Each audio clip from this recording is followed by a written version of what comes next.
what I heard is Mariupol is the 10th largest city in Ukraine that has yet to be conquered by the Russian troops somehow, despite being bombarded and surrounded on all fronts.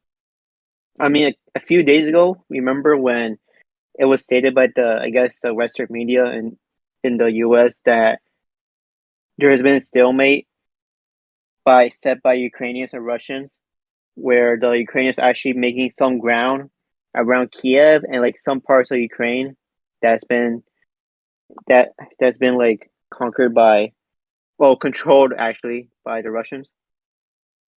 Ukraine counterattacked the Kharkov area and recaptured some of its villages from the Russian forces. Yeah, yeah, from around there. And well, wouldn't you agree? Okay, so going back to what you said before, the Mariupol, I get to say the 21st century Stalingrad. Um, what would you make of this city?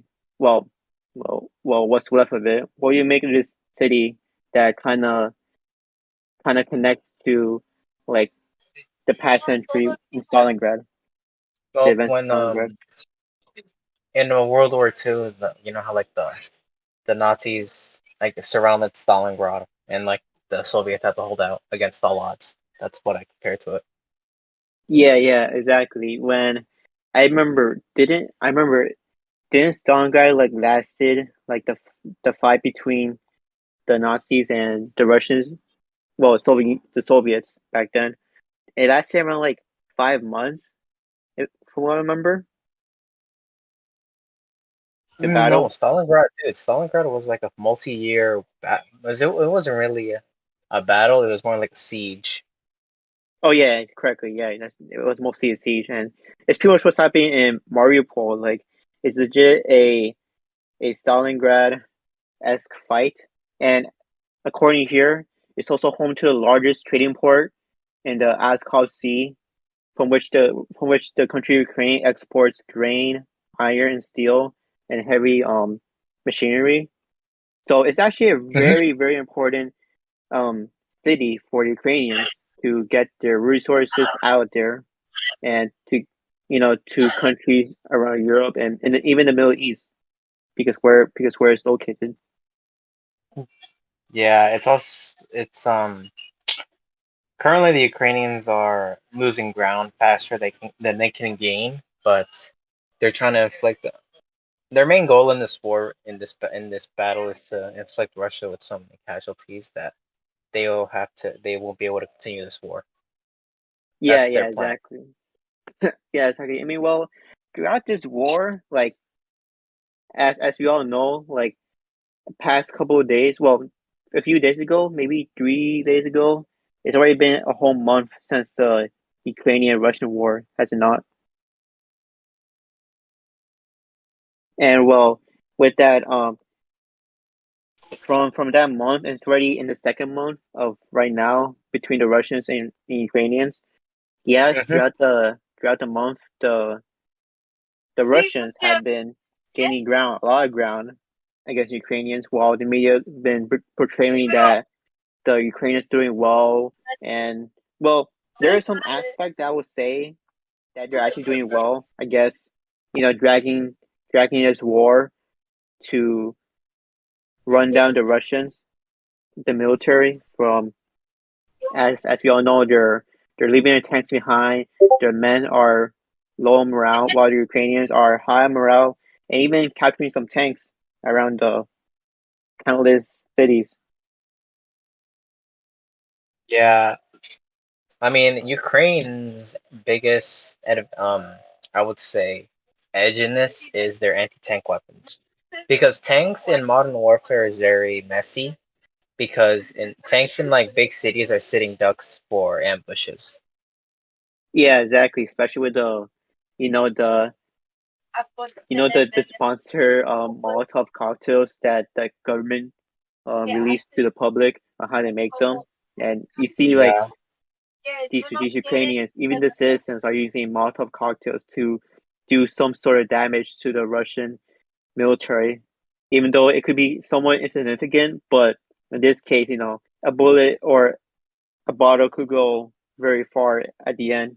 It could stop like one or two balls could like maybe stop a tank, but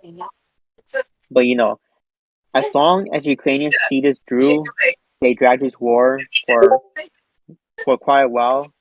I could see probably Ukrainians um pulling it out, but it will highly depend if they could like hold their ground against the Russians who want to end this war by May 9th, according to the Kremlin, because apparently here May 9th is an important holiday because it's a holiday where the Soviet government back then announced a victory against the Nazis when they finally conquered Berlin back Hmm. in 1945.